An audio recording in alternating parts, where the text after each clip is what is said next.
Two films, 2 decades, 2 cultural warnings that America completely misunderstood. In 1999, Fight Club hit theaters with Brad Pitt and Edward Norton tearing apart consumer culture. In 2000, American Psycho arrived, with Christian Bale's Patrick Bateman slicing through the soulless world of Wall Street yuppies. Both were meant as satire. Both were meant as warnings. Instead, they became scripture. Tyler Durden became the internet's prophet. Patrick Bateman became Wall Street's idol. This is the story of how 2 dark, satirical films, Fight Club and American Psycho, stopped being cautionary tales and became blueprints. Before we dive in, don't forget to subscribe, hit the notification bell, and join us as we uncover the hidden history, psychology, and irony behind the movies that shaped a generation. In 1991, Bret Easton Ellis published American Psycho. The novel was instantly controversial, banned, censored, and protested for its violence, its consumerist obsession, and its unflinching look at hollow capitalism. Almost a decade later, Mary Harron and Guinevere Turner brought it to the screen. But here's the twist. They framed it through a feminist lens, using satire instead of splatter. Christian Bale became Patrick Bateman, a wealthy Wall Street investment banker whose obsession with business cards, skincare routines, and status symbols hides an endless emptiness. Bale shaped Bateman's personality on Tom Cruise, describing it as intense friendliness with nothing behind the eyes. It's satire. Ice-cold satire disguised as a slasher film. And the message? When image becomes identity, morality evaporates. Critics like Roger Ebert called it a portrait of male vanity and emptiness. The now famous business card scene became a masterclass in visualizing status anxiety, where the thickness of cardstock feels like life or death. Mary Harron directed Willem Dafoe as Detective Kimball in 3 different styles. One take where Bateman is guilty, one where he's innocent, one where it's unclear. The result? A surreal uncertainty that mirrors Bateman's fractured reality. Bale's co-stars at first thought his acting was too exaggerated, too artificial, until they realized that's exactly what made him perfect. Patrick Bateman is artificial. Lines like, "I have to return some videotapes. I'm not a psychopath. I'm a sociopath. There's a difference," became memes decades later. What was supposed to be horror became humor.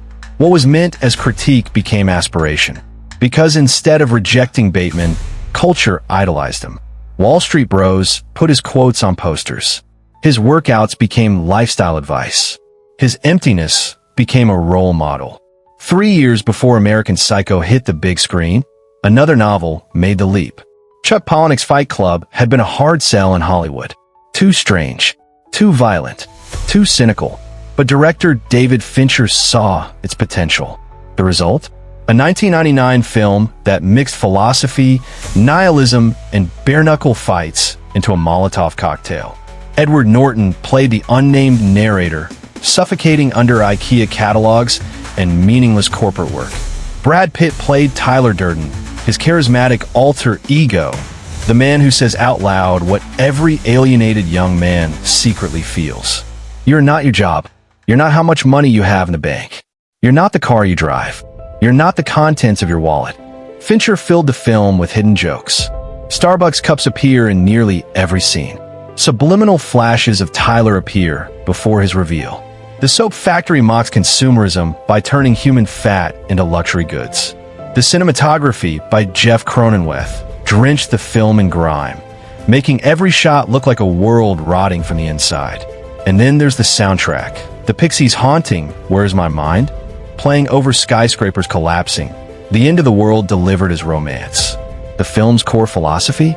Numbed by consumerism, people crave extreme escapes. And just like American Psycho, the warning was ignored. The first rule of Fight Club was, you do not talk about Fight Club. But what happened? People started real fight clubs. They missed the irony. Tyler Durden wasn't supposed to be a hero. He was supposed to be a warning.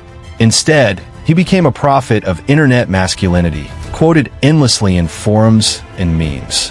What Fincher called satire, the audience took as gospel. So what do these films have in common? American Psycho warned us about men polishing their surface until it cracks. Fight Club warned us about men burning everything to feel alive. Bateman hides behind consumerism. Durden destroys it, but neither finds meaning. And yet, audiences turn these characters into icons, warnings into blueprints.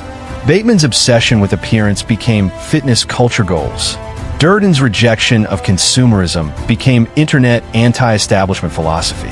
Instead of rejecting their emptiness, people embraced it. And that raises the question, when we watch satire, do we laugh at the mirror or fall in love with our reflection? 25 years later, Fight Club and American Psycho are still everywhere. Quoted, memed, rewatched, reinterpreted, but their true message remains chilling. Violence, consumerism, emptiness, none of them give life meaning. Durden and Bateman are not role models. They are warnings. And maybe the real challenge for us today is asking, what's the next story? What novel, what film will capture today's violent insanity, today's emptiness, today's illusions of meaning? Because one thing is certain. If we don't learn from the warnings, we'll keep mistaking the villains for heroes. Patrick Bateman and Tyler Durden. Two men, two performances, two cultural myths that we misunderstood. One polished his surface until nothing remained. The other burned it all just to feel alive. Together, they show us how easily satire becomes scripture. If you enjoyed this deep dive into the films that shaped culture and warped it, don't forget to like, subscribe, and hit the bell for more. Because every film tells us something about who we are. The real question is, are we listening?